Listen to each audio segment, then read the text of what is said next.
여러분은 혹시 이런 경험이 있으신가요? 예전에는 밤을 조금만 새워도 다음 날이면 금세 회복됐는데 이제는 며칠이 지나도 피곤함이 남아있고 작은 상처 하나도 오래가며 감기에 걸리면 예전보다 훨씬 오래 고생하는 경우 말입니다. 많은 분들이 나이가 들었으니 어쩔 수 없다고 생각합니다. 그런데 정말 그럴까요? 나이가 들면 면역력이 떨어지는 것은 당연한 운명일까요?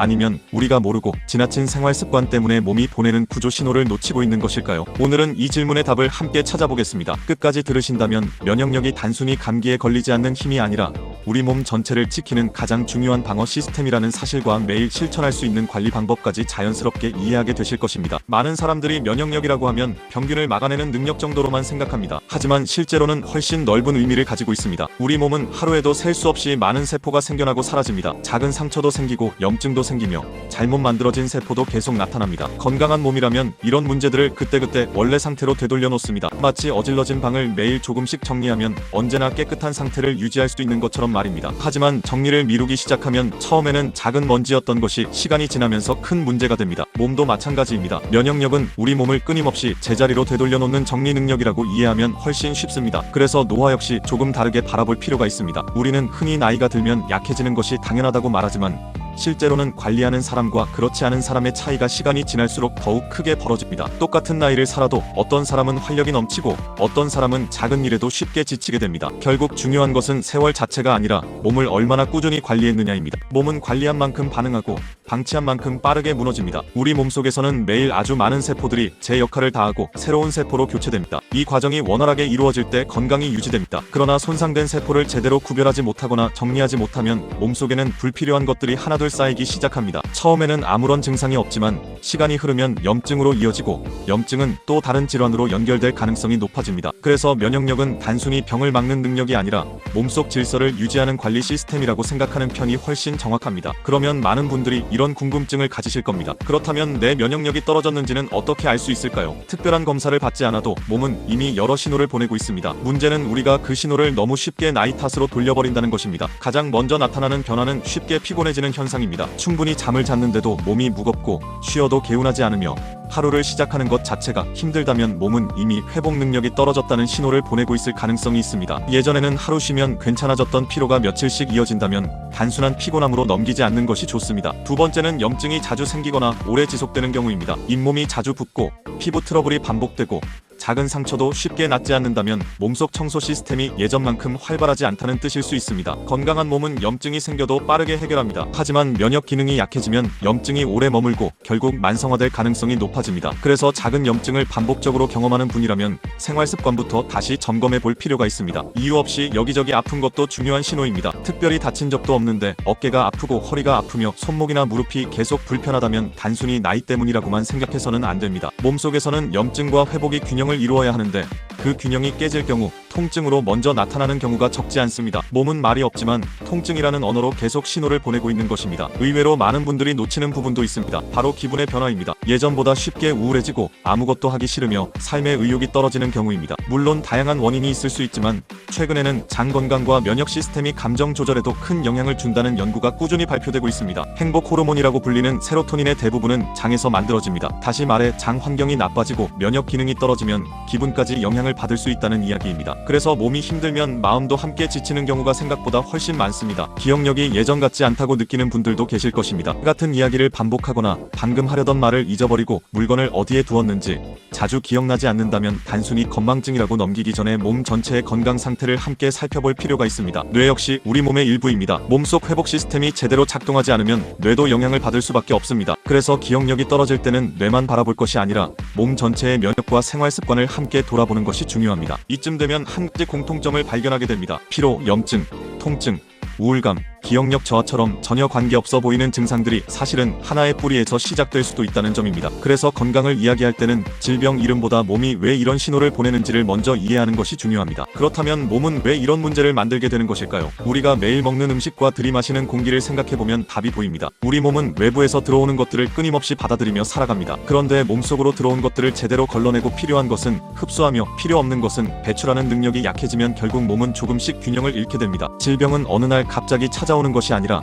아주 작은 균형의 무너짐이 오랫동안 반복되면서 만들어지는 경우가 많습니다. 그래서 건강을 지키는 첫걸음은 특별한 보약이나 값비싼 건강식품보다 몸이 스스로 회복할 수 있는 환경을 만들어주는 데 있습니다. 몸은 생각보다 훨씬 똑똑합니다. 회복할 수 있는 조건만 갖춰지면 스스로 정리하고 스스로 치유하려는 능력을 가지고 있습니다. 우리가 해야 할 일은 그 능력을 방해하지 않는 것입니다. 건강을 이야기할 때 가장 많이 등장하는 단어 가운데 하나가 바로 장 건강입니다. 그런데 많은 분들은 장이라고 하면 단순히 소화만 담당하는 기관이라고 생각합니다. 음식을 소화시키고 변을 만드는 역할 정도로만 알고 계시는 경우가 많습니다. 하지만 최근에는 장을 우리 몸의 제2의 뇌라고 부를 만큼 중요하게 바라보고 있습니다. 그 이유는 면역세포의 상당수가 장 주변에 모여있기 때문입니다. 다시 말해 장이 건강해야 우리 몸 전체의 면역 시스템도 제대로 움직일 수 있다는 뜻입니다. 그래서 장이 흔들리기 시작하면 단순히 배가 불편한 수준에서 끝나는 것이 아니라 몸 전체의 균형이 함께 흔들릴 가능성이 커집니다. 한번 생각해 보십시오. 우리가 하루 동안 먹는 음식은 모두 입을 통해 몸속으로 들어옵니다. 그런데 입으로 들어왔다고 해서 모두 우리 몸의 일부가 되는 것은 아닙니다. 음식은 위를 지나고 장을 거치면서 필요한 영양소만 혈액으로 흡수됩니다. 결국 장은 몸으로 들어가는 마지막 관문인 셈입니다. 만약 이 관문이 건강하다면 좋은 영양소는 잘 받아들이고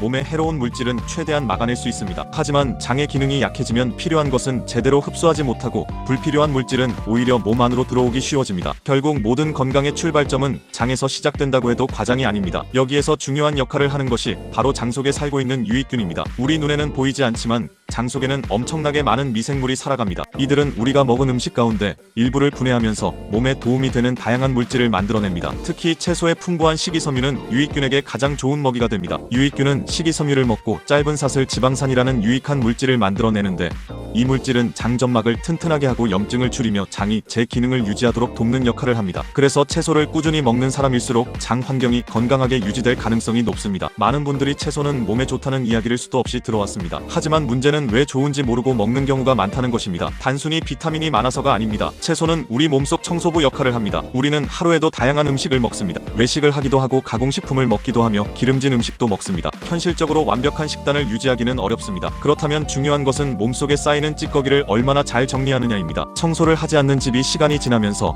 먼지로 가득 차듯이 몸도 정리하지 않으면 노폐물이 쌓이게 됩니다. 채소는 바로 이 청소를 돕는 역할을 합니다. 그래서 채소를 많이 먹는 것보다 더 중요한 것은 매일 먹는 습관입니다. 하루는 많이 먹고 며칠 동안 전혀 먹지 않는 것보다 하루에 조금이라도 꾸준히 먹는 것이 훨씬 중요합니다. 몸은 한꺼번에 보충하는 것보다 매일 조금씩 공급받는 것을 더 잘 활용합니다. 오늘도 채소를 먹었는가? 이 질문 하나만 기억해도 식습관은 크게 달라질 수 있습니다. 또 한 가지 중요한 사실이 있습니다. 나이가 들수록 채소는 가능하면 익혀서 먹는 것이 도움이 될 수 있다는 점입니다. 생채소는 신선한 장점도 있지만 세척이 충분하지 않으면 세균이나 오염물질이 남아있을 가능성도 있습니다. 특히 면역력이 약해진 시니어라면 너무 생채소만 고집하기보다는 살짝 데치거나 익혀서 먹는 습관도 좋은 선택이 될 수 있습니다. 이렇게 하면 소화 부담도 줄이고 영양 흡수도 더욱 편안하게 할 수 있습니다. 그렇다면 장을 망가뜨리는 가장 큰 적은 무엇일까요? 의외로 특별한 음식이 아니라 스트레스일 수 있습니다. 스트레스를 받으면 우리는 머리가 아프다고 생각합니다. 하지만 실제로는 장도 함께 영향을 받습니다. 긴장을 많이 하거나 걱정이 계속되면 장 운동이 느려지거나 과도하게 빨라지고 장 점막을 보호하는 기능도 약해질 수 있습니다. 그래서 중요한 발표를 앞두거나 긴장을 많이 하면 배가 아프거나 화장실을 자주 가게 되는 경험을 하는 것입니다. 몸은 이미 장을 통해 스트레스에 반응하고 있는 것입니다. 이런 상태가 오래 지속되면 장은 점점 제 기능을 잃기 시작합니다. 그러면 면역 시스템도 흔들리고 그 영향은 혈액을 따라 몸 전체로 퍼질 수 있습니다. 피부가 예민해지기도 하고 이유 없이 피곤해지기도 하며 여기저기 염증이 생기거나 컨디션이 계속 떨어질 수도 있습니다. 그래서 스트레스 관리 역시 면역 관리의 중요한 한 부분이라고 할 수 있습니다. 장 건강을 위해서는 무엇을 먹느냐만큼 어떻게 먹느냐도 중요합니다. 요즘에는 식사를 거르거나 극단적으로 적게 먹는 다이어트를 하는 분들도 있습니다. 하지만 지나친 절식은 오히려 장의 활동을 둔하게 만들 수 있습니다. 장도 계속 움직이며 운동해야 하는 기관입니다. 적절한 음식이 들어와야 정상적으로 움직이고 좋은 균들도 활발하게 활동할 수 있습니다. 그래서 무조건 적게 먹기보다는 규칙적으로 먹고 식사할 때는 탄수화물과 단백질 그리고 채소를 균형 있게 함께 먹는 것이 훨씬 중요합니다. 여기서 많은 분들이 의외라고 느끼는 이야기가 하나 더 있습니다. 바로 등 건강입니다. 장 건강 이야기를 하다가 왜 갑자기 등이 나오는지 의아하실 수도 있습니다. 그러나 우리 몸은 생각보다 훨씬 긴밀하게 연결되어 있습니다. 뇌가 장에게 명령을 전달하려면 신경이 필요하고 그 신경의 중요한 통로가 바로 척추를 따라 이어집니다. 다시 말해 등이 굽고 자세가 무너지면 신경 전달에도 영향을 줄 가능성이 있다는 것입니다. 그래서 등을 곧게 펴는 습관은 단순히 자세를 예쁘게 만드는 것이 아니라 몸 전체 기능을 원활하게 하는 데도 도움이 될 수 있습니다. 특히 나이가 들수록 스마트폰을 오래 보거나 고개를 앞으로 내미는 자세가 습관이 되기 쉽습니다. 이런 자세는 목과 어깨에 부담을 줄 뿐 아니라 가슴을 점점 좁게 만들고 호흡도 얕아지게 합니다. 호흡이 얕아지면 몸은 충분한 산소를 공급받지 못하고 쉽게 피로를 느끼게 됩니다. 그래서 가슴을 활짝 펴고 등을 곧게 세우는 것만으로도 호흡이 깊어지고 몸이 훨씬 가벼워지는 경우가 있습니다. 지금 이 영상을 보고 계신다면 잠시 한번 자세를 점검해 보십시오. 벽에 등을 기대고 섰을 때 머리가 앞으로 많이 나와 있지는 않은지, 귀가 어깨보다 앞쪽에 위치하고 있지는 않은지 확인해 보시기 바랍니다. 만약 머리가 앞으로 빠져 있다면 목과 등의 부담이 계속 쌓이고 있다는 신호일 수도 있습니다. 이런 작은 자세 하나가 시간이 지나면서 건강의 차이를 만들 수 있습니다. 이제 많은 분들이 가장 궁금해하시는 이야기를 해보겠습니다. 바로 커피입니다. 아마 하루를 커피 한 잔으로 시작하시는 분들도 많으실 것입니다. 특히 식사를 마친 뒤 따뜻한 커피 한 잔은 어느새 생활의 일부가 되었습니다. 그런데 커피를 마실 때마다 한편으로는 걱정도 생깁니다. 커피를 많이 마시면 건강에 해롭지 않을까? 믹스커피는 절대 마시면 안 되는 걸까? 블랙커피만 마셔야 건강에 좋은 걸까? 이런 질문을 한 번쯤은 해보셨을 것입니다. 결론부터 말씀드리면 커피 자체를 무조건 나쁘다고 볼 필요는 없습니다. 오히려 중요한 것은 무엇을 얼마나 어떻게 마시느냐입니다. 건강에 좋은 음식도 지나치면 문제가 되고 건강에 좋지 않다고 알려진 음식도 적절하게 즐기면 큰 문제가 되지 않는 경우가 많습니다. 커피도 마찬가지입니다. 많은 연구에서 적당량의 커피는 건강에 긍정적인 영향을 줄 수 있다는 결과가 꾸준히 발표되고 있습니다. 특히 블랙커피에는 다양한 항산화 성분이 들어있어 세포가 손상되는 것을 줄이는데 도움을 줄 수 있으며 간 건강이나 대사 건강에도 긍정적인 영향을 줄 가능성이 있다는 연구들이 이어지고 있습니다. 다시 말해 커피는 무조건 피해야 하는 음료가 아니라 현명하게 마시면 충분히 즐길 수 있는 음료라는 것입니다. 그렇다면 왜 믹스커피는 유독 건강에 좋지 않다는 이야기가 많을까요? 이유는 커피 자체보다 함께 들어가는 첨가물 때문입니다. 믹스커피에는 설탕과 프림이 함께 들어 있습니다. 물론 이것만 보고 무조건 독이라고 생각할 필요는 없습니다. 중요한 것은 하루에 몇 잔을 마시는지, 또 전체 식습관이 어떤지가 훨씬 중요합니다. 하루에도 여러 잔씩 달콤한 음료를 마시고 디저트까지 자주 먹는다면 당연히 부담이 커질 수 있습니다. 하지만 식후에 한 잔 정도를 즐기는 수준이라면 지나치게 걱정할 필요는 없습니다. 오히려 더 주의해야 하는 것은 커피 전문점에서 판매하는 달콤한 음료들일 수도 있습니다. 생크림이 듬뿍 올라가고 시럽이 여러 번 들어가며 달콤한 소스가 추가된 음료는 생각보다 훨씬 많은 당분과 열량을 가지고 있습니다. 이름은 커피지만 실제로는 디저트에 가까운 경우도 적지 않습니다. 그래서 단순히 믹스커피라는 이유만으로 피하고 다른 달콤한 커피를 안심하고 마신다면 오히려 더 많은 당분을 섭취할 수도 있습니다. 그렇다면 가장 좋은 선택은 무엇일까요? 가능하다면 블랙커피를 선택하는 것이 가장 좋습니다. 블랙커피가 부담스럽다면 우유를 조금 넣은 커피도 괜찮습니다. 그리고 믹스커피를 좋아하시는 분이라면 무조건 끊으려고 스트레스를 받기보다는 양을 줄이고 마시는 횟수를 조절하는 것이 현실적인 방법입니다. 건강은 극단적인 금지보다 꾸준히 실천할 수 있는 습관이 훨씬 중요하기 때문입니다. 커피를 언제 마시느냐도 중요합니다. 빈속에 커피를 마시면 속이 쓰리거나 위가 불편한 분들이 있습니다. 특히 위가 약한 시니어라면 공복에 커피를 마시는 습관은 피하는 것이 좋습니다. 식사를 마친 뒤 한 잔 정도를 천천히 즐기는 편이 몸에도 부담이 적고 소화에도 도움이 될 수 있습니다. 물론 사람마다 체질이 다르기 때문에 자신의 몸 상태를 살피면서 조절하는 것이 가장 중요합니다. 또 하나 기억해야 할 점은 커피에도 종류가 있다는 것입니다. 커피는 원두를 얼마나 볶느냐에 따라 맛과 향이 달라집니다. 비교적 덜 볶은 원두는 산뜻한 신맛이 살아있고 항산화 성분이 상대적으로 많이 남아있는 경우가 있습니다. 반대로 오래 볶을수록 고소한 풍미는 깊어지지만 일부 유익한 성분은 줄어들 수 있습니다. 그렇다고 어느 한쪽만 무조건 좋다고 말하기는 어렵습니다. 속이 약한 분은 부드럽고 고소한 커피가 더 편할 수도 있고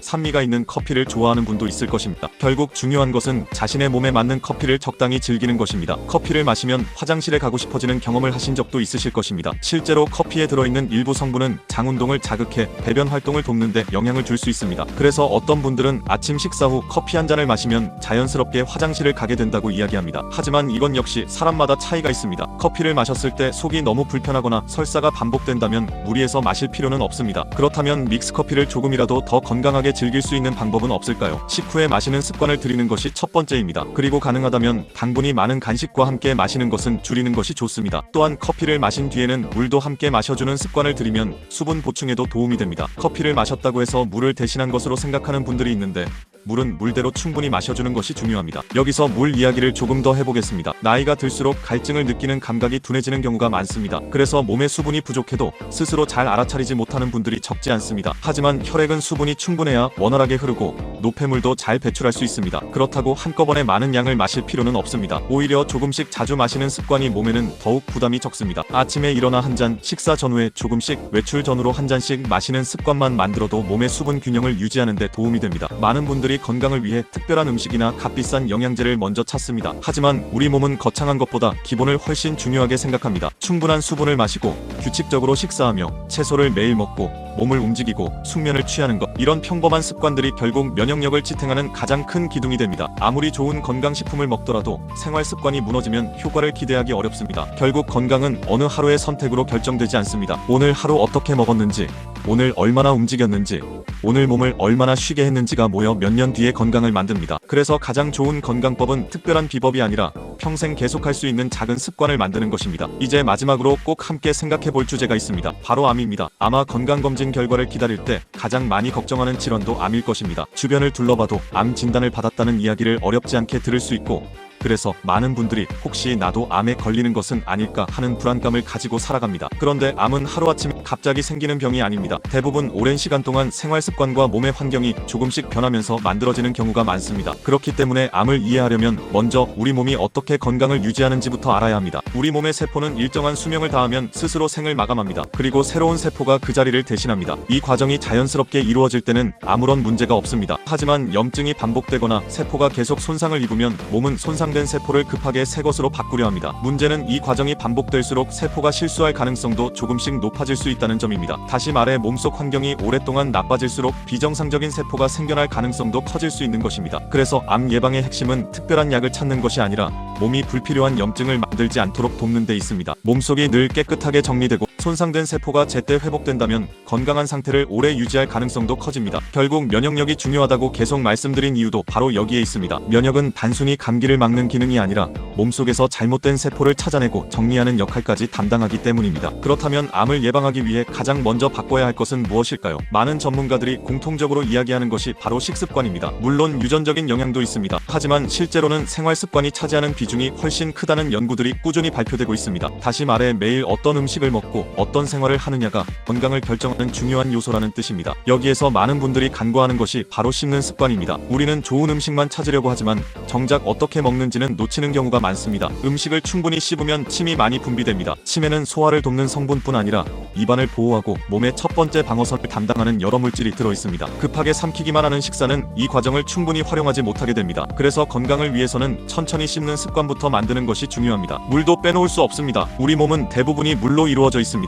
혈액도 충분한 수분이 있어야 원활하게 흐르고 세포도 정상적으로 활동할 수 있습니다. 하지만 나이가 들수록 물을 적게 마시는 습관이 생기는 경우가 많습니다. 갈증을 잘 느끼지 못하기 때문입니다. 그래서 목이 마를 때만 마시는 것이 아니라 하루 동안 조금씩 나누어 마시는 습관이 필요합니다. 한꺼번에 많은 양을 마시는 것보다 여러 번 나누어 마시는 편이 몸에도 부담이 적고 수분 균형을 유지하는 데 도움이 됩니다. 또 하나 중요한 것이 있습니다. 바로 가공식품의 비중을 줄이는 것입니다. 가공식품은 편리하지만 당분과 나트륨, 지방이 많이 들어있는 경우가 적지 않습니다. 물론 가끔 먹는 것은 큰 문제가 아닙니다. 하지만 하루 세끼 대부분을 가공식품으로 해결한다면 몸은 점점 더 많은 부담을 받게 됩니다. 건강은 어느 한 끼가 아니라 평소의 비율이 결정합니다. 집에서 만든 음식의 비중을 조금씩 늘리고 채소와 단백질을 함께 먹는 식사가 많아질수록 몸은 훨씬 안정적인 환경을 유지하게 됩니다. 최근에는 간헐적 단식에 대한 관심도 매우 높습니다. 어떤 분들은 무조건 오래 굶어야 건강해진다고 생각하기도 합니다. 하지만 중요한 것은 무리하게 굶는 것이 아니라 몸이 충분히 쉬는 시간을 만들어주는 것입니다. 우리가 잠을 자는 동안 몸은 소화보다 회복에 집중합니다. 낮 동안 생긴 손상을 정리하고 세포를 회복시키는 시간이 바로 잠자는 시간입니다. 여기에 식사 시간까지 규칙적으로 유지하면 몸은 더욱 안정적인 리듬을 만들 수 있습니다. 예를 들어 저녁 식사를 너무 늦게 하지 않고